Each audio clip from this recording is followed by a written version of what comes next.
Assalamualaikum warahmatullahi wabarakatuh. Salam sejahtera selalu untuk kita semua. Saudara-saudara yang saya hormati, pada kesempatan hari ini kita akan mengikuti perkuliahan Bahasa Indonesia. Bahasa Indonesia merupakan mata perkuliahan wajib bagi seluruh mahasiswa di Indonesia, baik itu di kampus swasta maupun kampus negeri. Karena Bahasa Indonesia merupakan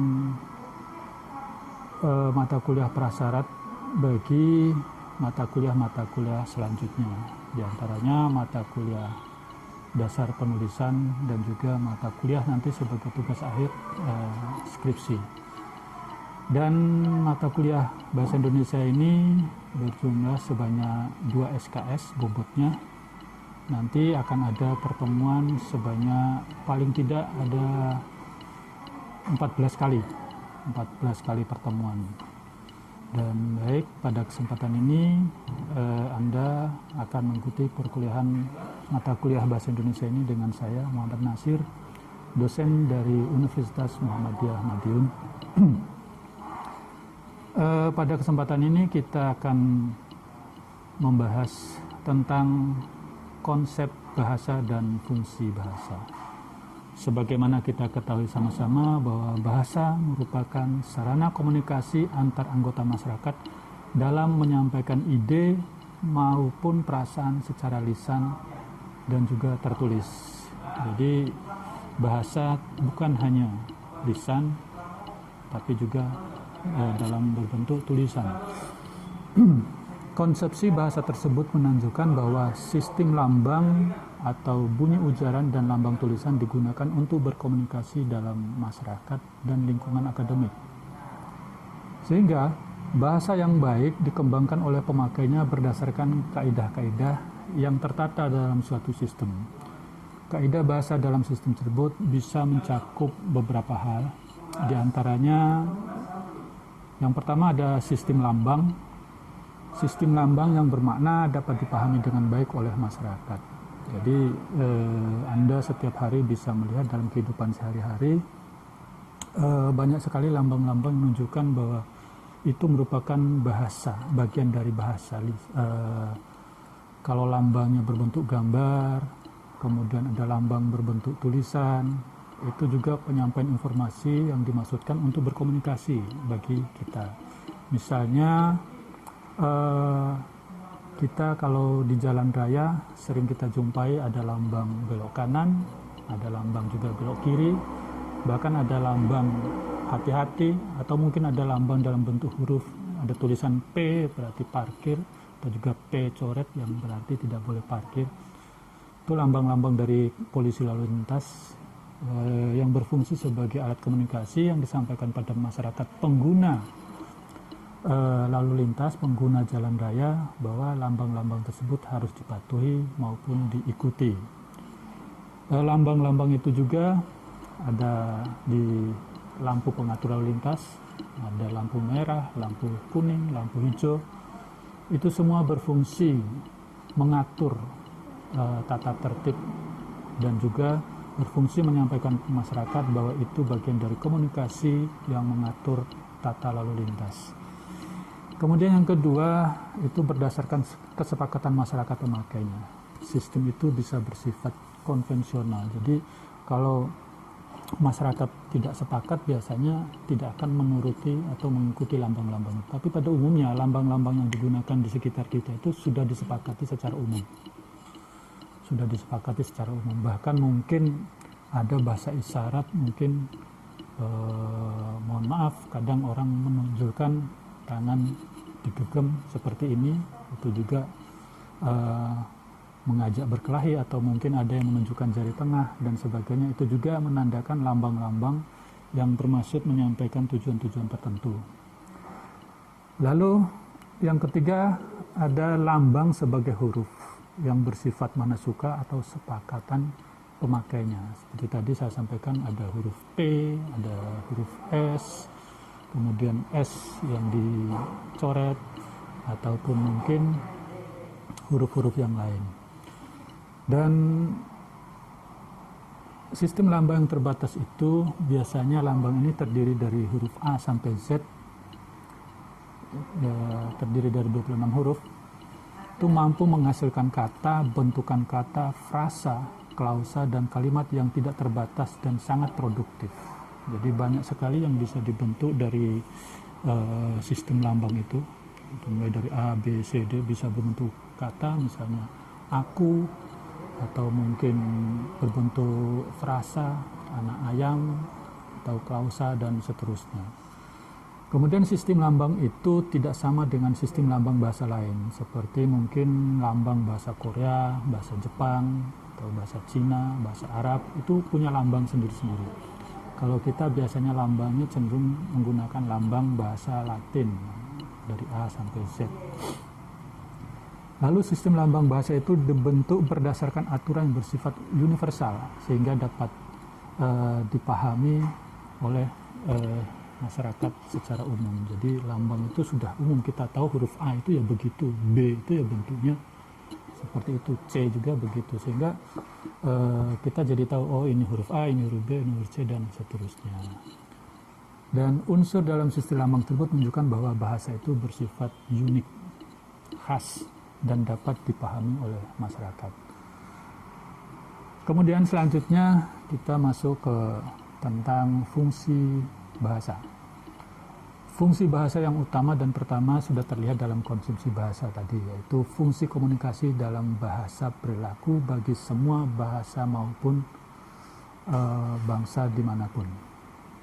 Dalam berbagai literatur bahasa, ahli bahasa atau linguis sudah sepakat ada fungsi bahasa yang paling utama, yaitu ada 4. Yang pertama sebagai fungsi ekspresi, kemudian sebagai fungsi komunikasi, dan yang ketiga adalah sebagai fungsi adaptasi dan integrasi, lalu yang keempat adalah sebagai fungsi kontrol sosial. Untuk mengetahui lebih jauh fungsi pernyataan ekspresi diri itu apa? Jadi fungsi yang pertama ini merupakan fungsi yang disampaikan oleh penulis atau pembicara sebagai eksistensi diri dengan maksud yang pertama adalah untuk menarik perhatian orang lain, baik secara persuasif maupun provokatif. Ya. Jadi orang menyampaikan bahasa itu dengan maksud untuk menarik perhatian orang lain. Kadang misalnya bisa dengan cara berteriak, atau mungkin bisa dengan cara berbisik, banyak hal. Jadi orang itu bisa menarik perhatian orang lain dengan cara menyampaikan ekspresi diri cara tersebut. Itu bagian dari fungsi bahasa. Kemudian selanjutnya fungsi ekspresi diri ini yaitu bertujuan untuk membebaskan diri dari semua tekanan dalam diri manusia. Biasanya ada emosi-emosi, jadi diluapkan dengan kalimat-kalimat atau dengan kata-kata. Bahkan mungkin bagi seorang penyair itu bisa dengan tulisan-tulisan, atau mungkin musikus, seniman membuat lagu-lagu dengan kalimat-kalimat, tulisan-tulisan, lirik-lirik lagu. Itu adalah untuk mengeluarkan emosi, membebaskan diri dari semua tekanan. Kemudian fungsi pernyataan ekspresi diri itu juga untuk melatih diri untuk menyampaikan suatu ide dengan baik. Jadi kalau kita berkomunikasi, kita juga harus pintar-pintar menyampaikan ide dengan cara-cara tertentu. Cara mengekspresikannya bagaimana, supaya orang yang kita ajak berkomunikasi akan tertarik, bahkan juga mungkin mengikuti apa yang kita inginkan. Jadi pernyataan ekspresi diri. Lalu juga menunjukkan keberanian atau confidence, penyampaian idenya. Jadi ada keberanian-keberanian yang bisa ditunjukkan dalam ekspresi diri dengan menyampaikan keinginan-keinginannya. Itu adalah salah satu fungsi bahasa, yaitu fungsi pernyataan ekspresi diri. Fungsi ekspresi diri itu saling terkait dalam aktivitas dan aktivitas keseharian individu. Prosesnya ya berkembang mulai dari masa kanak-kanak hingga remaja, mahasiswa, bahkan nanti dewasa. Kemudian selanjutnya fungsi yang kedua sebagai fungsi komunikasi.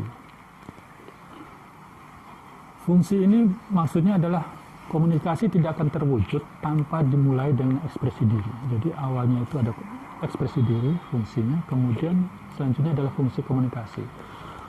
Komunikasi merupakan akibat yang lebih jauh. Jadi pertama mengeluarkan ekspresinya, baru menyampaikan komunikasi tersebut. Dan komunikasi ini akan tercapai dengan baik bila ekspresi berterima. Artinya ekspresi yang kita sampaikan itu cocok dengan orang yang kita ajak berkomunikasi. Jadi komunikasinya nyambung. Misalnya kalau mungkin saudara-saudara mungkin yang masih muda ingin menyampaikan perasaannya pada ceweknya atau mungkin pada cowoknya, tentunya ekspresinya ya nggak seperti ekspresi orang marah. Mestinya ekspresinya ekspresi yang menyenangkan, yang akan diterima oleh lawan bicaranya atau calon pasangannya. Tentunya hal tersebut menjadi menarik dan calonnya akan menjadi senang, bahkan juga mungkin menerima ungkapan apa yang disampaikannya. Itu adalah fungsi komunikasi. Kita juga mungkin butuh, misalnya sama orang tua kita sendiri mungkin minta uang atau apa. Cara-caranya ya kita harus tahu ekspresi kita meminta bagaimana. Bukan cara meminta seperti orang marah-marah atau mungkin orang yang mungkin sinis dan sebagainya. Ya harus penuh dengan penghormatan, harus dengan harapan-harapan, kata-kata yang baik, kalimat-kalimat yang baik. Dan tentunya cara-cara ini ya ada tata keramanya, ada sopan santunnya. Itu sebagai komunikasi kita. Lalu yang ketiga sebagai fungsi integrasi dan adaptasi sosial. Jadi dalam penyelesaian diri dalam suatu lingkungan ada kekhususan dalam bersosialisasi, baik lingkungan sendiri maupun di lingkungan yang baru. Hal ini menunjukkan bahwa bahasa yang kita gunakan sebagai sarana mampu menyatakan hidup bersama dalam suatu ikatan. Jadi adaptasi kita, kalau bahasa kita bisa dipahami oleh orang yang kita ajak komunikasi atau lingkungan yang kita datangi itu paham dengan bahasa kita, tentunya akan berterima dengan baik. Kita bisa beradaptasi dengan baik, kita bisa berintegrasi dengan baik karena bahasanya terterima, bisa dipahami. Sehingga bahasa itu merupakan suatu kekuatan yang berkorelasi dengan kekuatan orang lain dalam integrasi sosial. Jadi ada hubungannya dengan masyarakat sosial yang lain, dengan orang lain. Kalau bahasanya bisa dipahami dan bisa diterima. Kalau bahasa tidak bisa diterima ya sulit.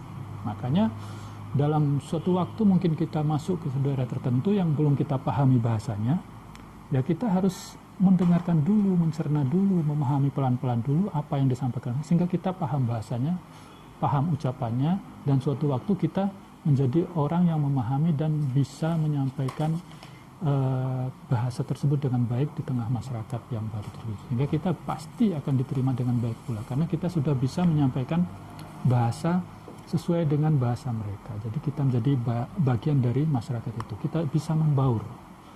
Jadi ada integrasi, ada adaptasi kita karena bahasa itu bisa kita kuasai, bisa kita pahami.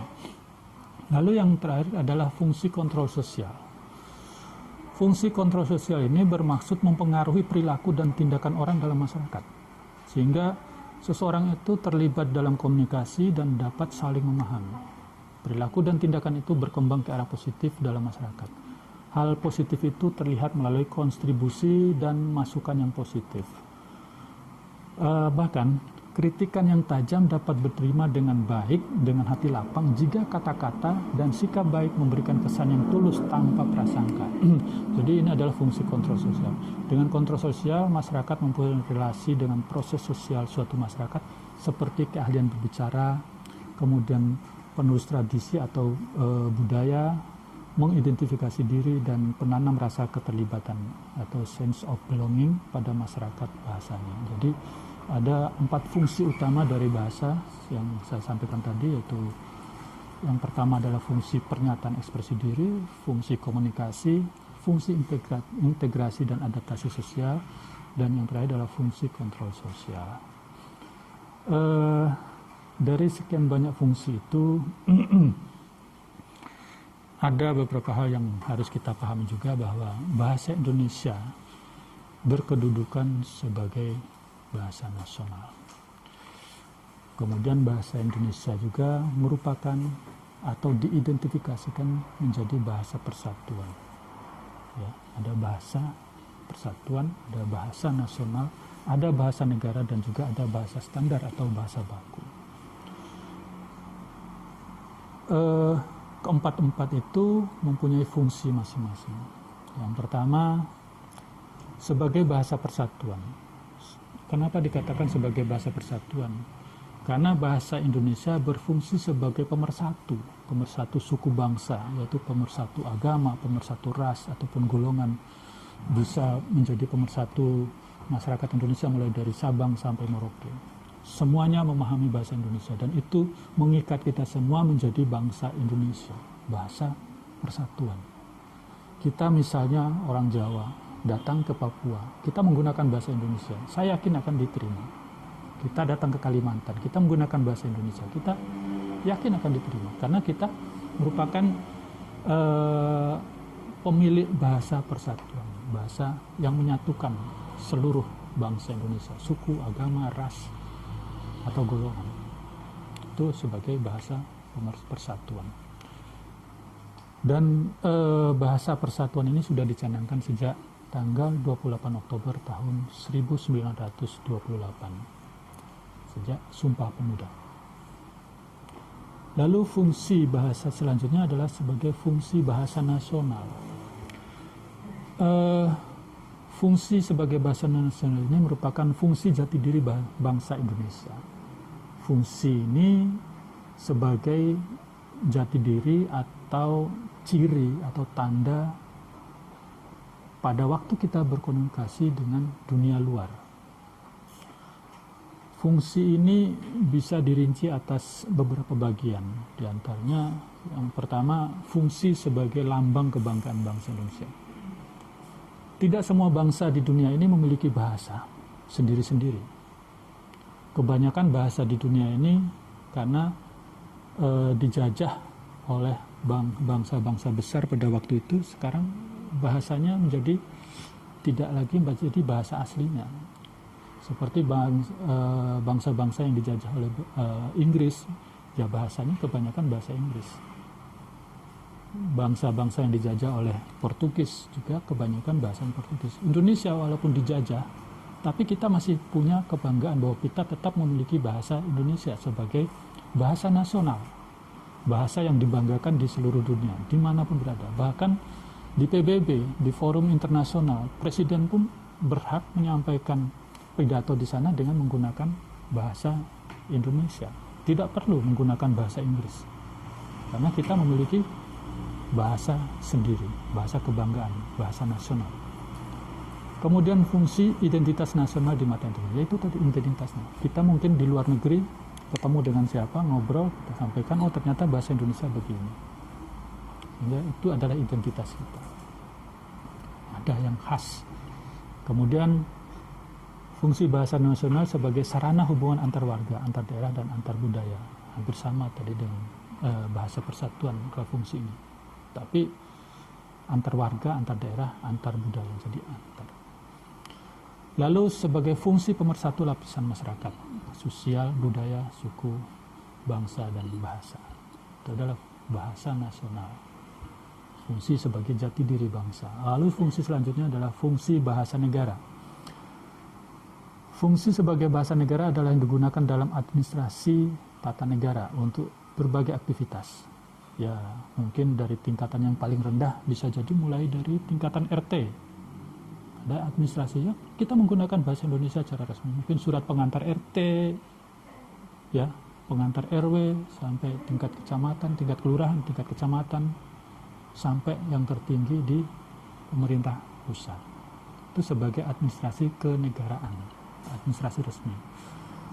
Lalu sebagai pengantar resmi belajar di sekolah, itu fungsinya sebagai bahasa negara. Jadi dalam sebuah lembaga pendidikan seperti sekarang ini, kita sebagai bahasa resminya ya bahasa Indonesia yang kita gunakan. Kita sampaikan informasinya. Lalu fungsi bahasa sebagai perencana dan pelaksana pembangunan bagi negara Indonesia sebagai negara berkembang, itu adalah bahasa negara. Ya. Lalu fungsi bahasa sebagai bahasa resmi kebudayaan dalam ilmu dan teknologi. Itu fungsi bahasa secara sebagai bahasa negara dalam kegiatan-kegiatan resmi dalam administrasi negara, baik dalam buku, dalam petunjuk-petunjuk, ya, dalam pengantar pendidikan dan sebagainya. Lalu yang keempat adalah fungsi bahasa baku atau bahasa standar. Fungsi ini merupakan fungsi yang sangat resmi dalam setiap pertemuan. Fungsi bahasa baku ini berfungsi sebagai pemersatu sosial, budaya, dan bahasa. Fungsi penanda kepribadian dalam bersuara dan berkomunikasi. Dan juga fungsi penambah kewibawaan sebagai pejabat dan anggota.